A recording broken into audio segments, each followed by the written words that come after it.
के करा के भुला जबै हो ना कि नैहर से जइबै ससुरवा के करा के भुला जबै हो ना कि के करा के मुहा के खिलैबै के करा तरसा देबै हो ना कि नैहर से जइबै ससुरवा के करा के भुला जबै हो ना ओहो नैहर से जइबै ससुरवा के करा के भुला जबै हो ना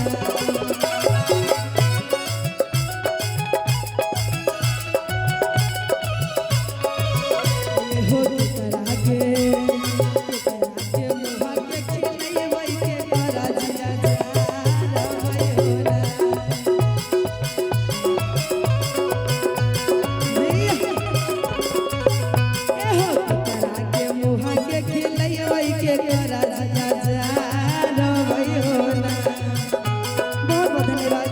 मुकेश जी की तरफ से 500 रुपये का पुरस्कार बहुत बहुत धन्यवाद।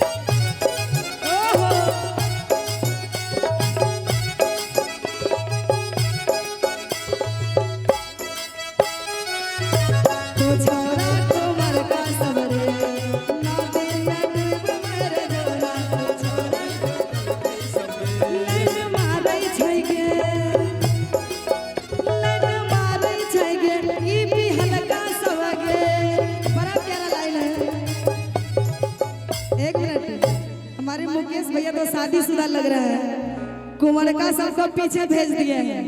और बिहलका लाइन मार रहे हैं। इनके लिए बड़ा प्यारा लाइन है कि लाइन मारे छैगे ई बिहलका सब गे कि पोखर में डूब मर जो तू छोरा कुंवर का सब गे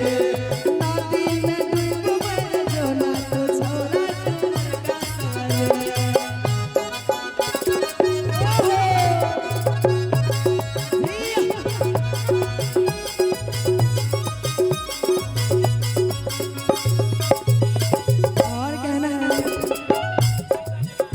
अरे नैहर से जइबै ससुरवा सखिया के भुला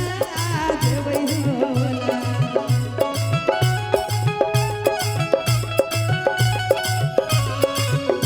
अरे नैहर से जइबै ससुरवा सखिया के भुला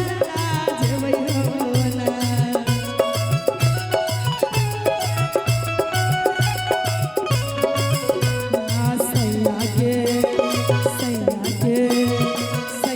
के मुहा के खिलैबै यार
बहुत बहुत धन्यवाद आपको। और कहना है बड़ा ही प्यारा लाइन है आधे के करा के देबै लोटा पनिया के करा तरसा देबै हो ना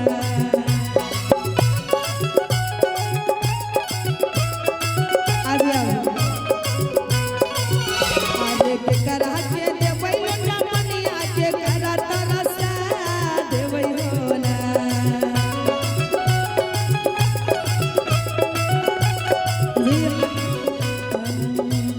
के करा